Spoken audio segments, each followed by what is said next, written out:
The phone buzzed at 6:12 a.m. I almost ignored it. Unknown number. No message. Just a link. I stared at it for a full minute before opening it. A photo loaded slowly. White deck. Open water. Sunlight on polished metal. A hand holding a glass near the rail. Mine. The caption under it was worse. Family should be proud of where he ended up. I read it twice. Then I looked at the account name. Then I looked at the comments. Then I looked at the names liking it. That's when I realized something was very wrong. 5 years is long enough to stop expecting people to change. Long enough to stop checking your phone on holidays. Long enough to stop wondering whether a missed call was an accident. Long enough to understand that silence, when it lasts that long, is not distance. It is a decision. By the time that photo surfaced, I had built a life that didn't include them. My mornings were predictable. I liked that. I woke early, ran the marina, checked maintenance logs, reviewed charter schedules, and handled client calls before most people had finished coffee. It was quiet work, exact work. The kind that rewards consistency more than charm. After years of doing things without help, I trusted routine more than people. The yacht in the photo wasn't some fantasy purchase. It was the result of 15 years of work, most of it unglamorous. Freight contracts. Repair jobs. Night shifts. Buying damaged boats, restoring them, renting them, repeating the cycle until I owned something outright. By then I had learned not to post much. Not because I was hiding, but because peace grows better in private. Which is why that post unsettled me. Not the yacht itself. The caption. Family should be proud. It was written like I had ever had their support. Like the last 5 years had been some temporary misunderstanding instead of what they actually were. Birthdays ignored, messages unanswered, invitations unreturned, my number saved only when someone needed a favor. The silence had started small, then hardened. My parents missed one dinner, then another. They forgot my 30th birthday. They told relatives I was busy when the truth was they had simply stopped asking where I was. My aunt had always been the exception. Not warm, exactly, but observant. The kind of person who kept up with everyone's life without seeming to try. She was the one who posted the photo. And she had no access to my accounts. I checked my privacy settings first. Then my business pages. Then old tagged posts. Nothing obvious. I reversed image searched the photo. No results. Which meant it had come from someone directly. Someone who'd either been on board recently, or been sent the image by someone who had. At 7:03, my father texted. Heard business is doing well. Proud of you, son. We should talk. I hadn't heard from him in 11 months. At 7:11, my mother sent a heart emoji. At 7:18, my younger sister asked if the yacht was the same one from the photo. No greeting. No explanation. Just sudden access. Sudden warmth. Sudden interest. I didn't answer any of them. Instead, I called Lena, my operations manager, and asked a simple question. Did anyone take photos on board during last Friday's inspection? There was a pause. Then she said, carefully, not officially. That word stayed with me. Not officially. An hour later, she told me one of the new deckhands had asked unusual questions. Not about safety. Not about routes. Personal questions. Whether I was married. Whether I still spoke to my family. Whether I owned the marina or just managed it. I thanked her and ended the call. Then I sat at my desk and looked back through the last 2 weeks. Visitor logs. CCTV timestamps. Staff rosters. Delivery sign-ins. A small pattern began to form. Nothing dramatic. Just enough to make my stomach go cold. By noon, my aunt had deleted the post. By 12:14, my father texted again. Call me before you make assumptions. That was interesting. I hadn't made any. Not out loud. So I stopped reacting. And I started watching. By that evening, I had enough to know I wasn't imagining it. Not enough to act. But enough to stop giving anyone the benefit of the doubt. I started with the marina cameras. We kept 30 days of footage on site and mirrored clips of all service areas to a private server off location. Mostly for insurance. Sometimes for clients who like to argue after damaging something expensive. I reviewed Friday's inspection first. The new deckhand, Aaron, appeared where he was supposed to be for most of the morning. Engine bay. Rear storage. Upper deck washdown. Ordinary tasks. No rush. No obvious mistakes. Then, at 11:42, he stepped away from the maintenance cart, checked the corridor, and pulled out his phone. He wasn't taking general photos. He walked straight toward the starboard rail, positioned himself carefully, and took the same angle that later appeared on my aunt's account. Then he turned the phone toward himself, typed for a few seconds, and sent it somewhere. I replayed it 3 times. Calmly. At 11:47, he went downstairs and resumed work like nothing had happened. That alone would have been enough to fire him. It wasn't enough to explain the timing. So I went further. Our employee onboarding forms included emergency contacts. I opened his file. His listed emergency contact had my mother's maiden surname. Not common. Not impossible. But not random either. I dug one step deeper. Public records are easier to access when you own commercial property and spend enough time around contracts. His contact address matched a street 2 blocks from where my aunt had lived for 20 years. Same neighborhood. Same family name. Same age range to be a nephew or cousin's son. Still, I wanted something clean. Something undeniable. It came from somewhere smaller than I expected. The following morning, Lena came into my office holding a printed guest waiver. "You should see this," she said. It was from a private charter inquiry made 3 days before the photo went up. The booking had never been completed, but the notes section was unusual. Most people asked about catering, routes, weather. This one simply said, "Need confirmation, owner is same person from Hawthorne family." Private matter. No one outside internal staff should have seen that. I checked the inquiry email. It had been sent from a free address with a fake name. But people who lie casually usually make one mistake. This sender replied once, forgot to remove a signature line, and exposed a number. I saved it and ran it through a contact database. My aunt's number appeared as a linked household reference. That was the first hard proof. The second came 2 hours later. I got a voicemail from my sister. She sounded rehearsed. Soft voice. Careful pauses. She said Mom had been worried that I was cutting everyone off over old misunderstandings. She said Dad had only reached out because they'd seen some things online and realized maybe I was finally stable. Then she ended with a line I wrote down immediately. "You know they always said you'd come back once you had something worth sharing." I listened to that message 4 times. Not because I was emotional. Because it was precise. Once you had something worth sharing. Not once you were okay. Not once they missed you. Not once they wanted to fix anything. Once I had something. That told me more than shouting ever could. I saved the voicemail. Exported it. Backed it up twice. Then Lena forwarded me a message Aaron had sent another staff member the night before. He didn't know the staff shared things with her. It read, "Crazy how fast people act like family when money shows up.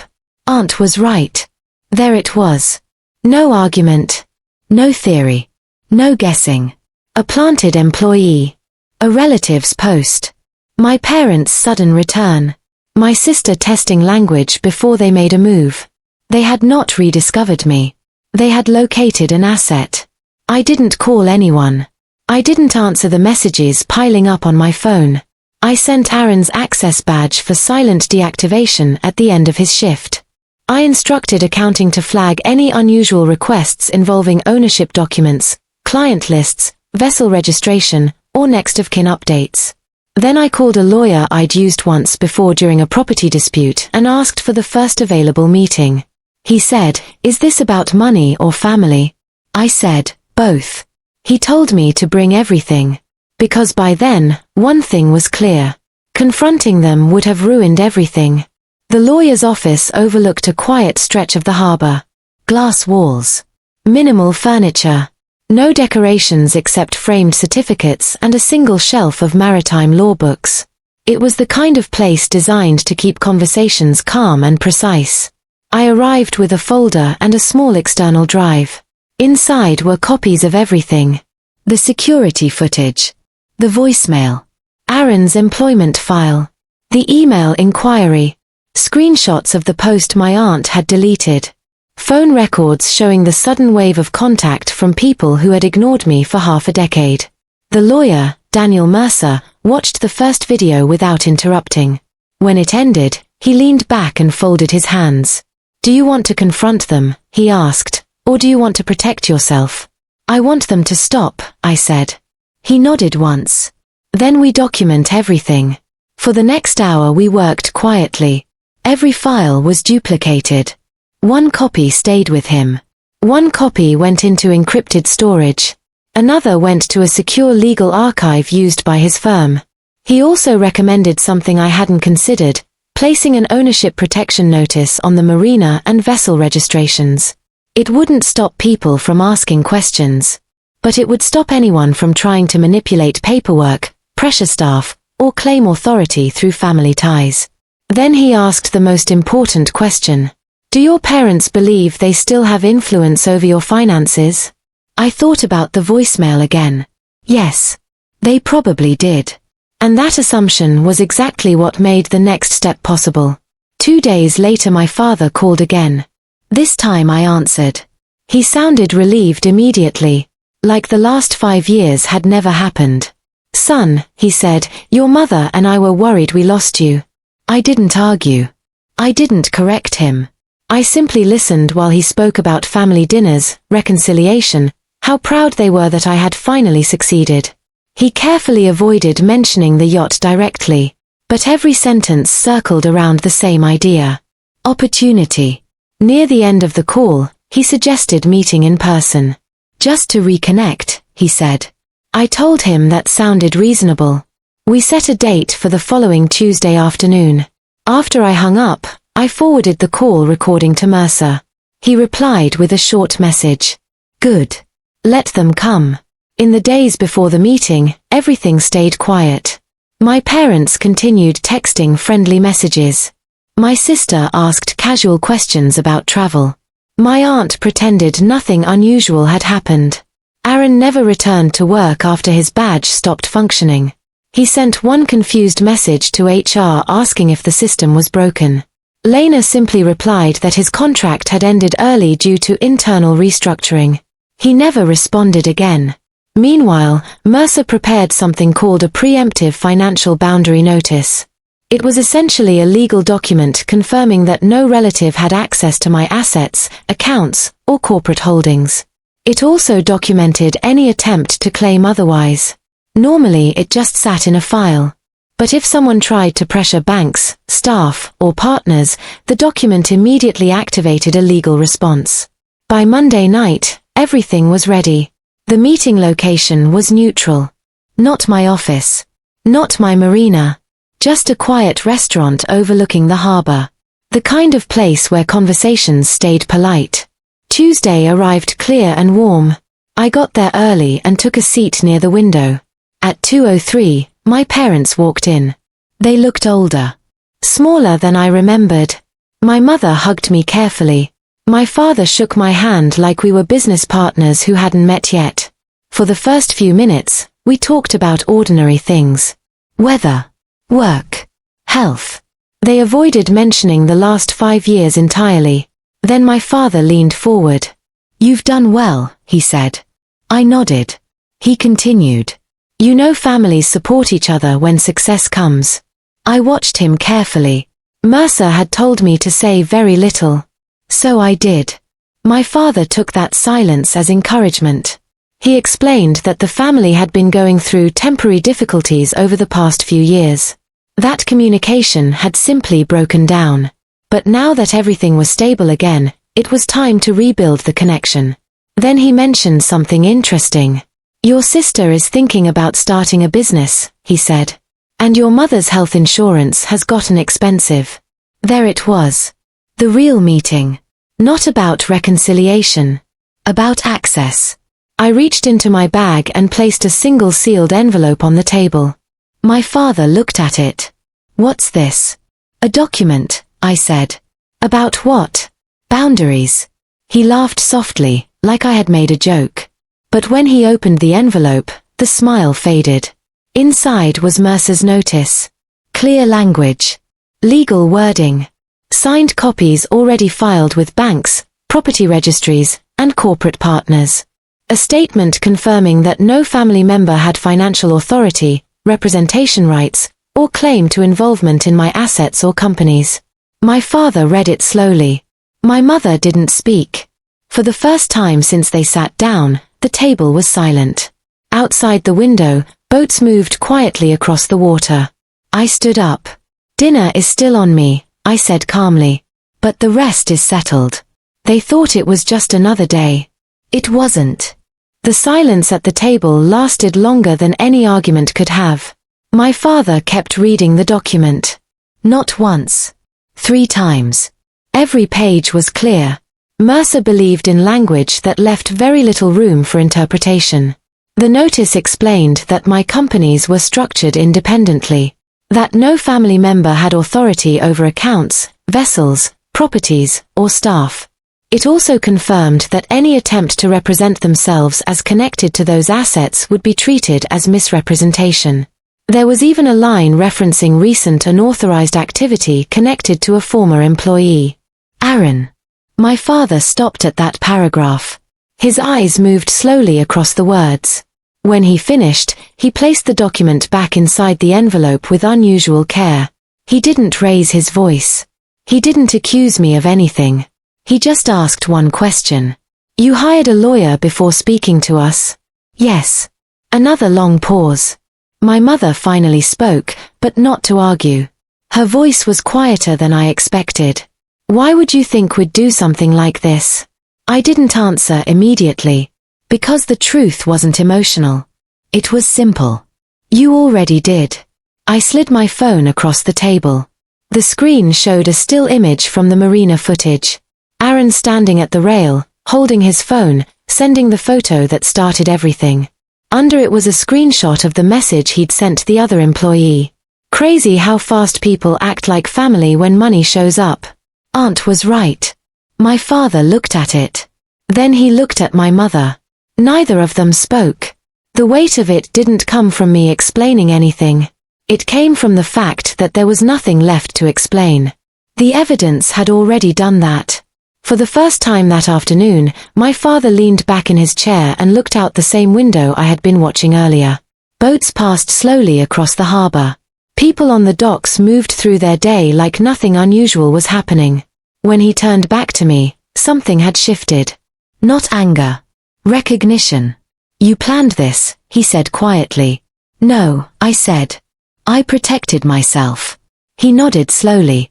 That seemed to settle something.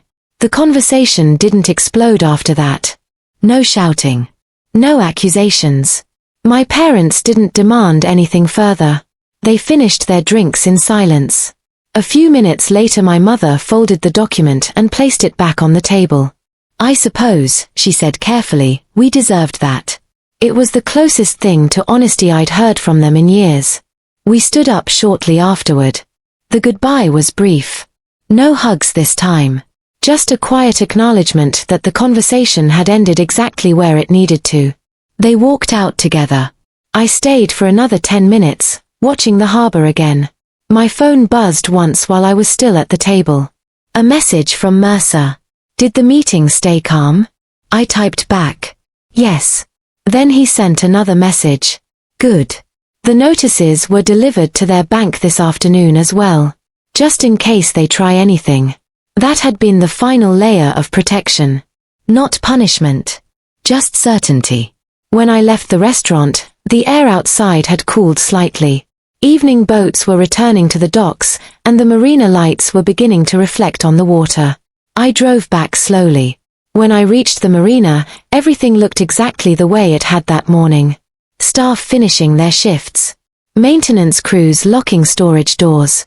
A few charter guests laughing on the far dock as they prepared to leave. Normal life. Lena was waiting near the office when I arrived. She didn't ask for details. She only asked one thing. All settled? Yes. She nodded once and headed home. I walked down the main dock alone.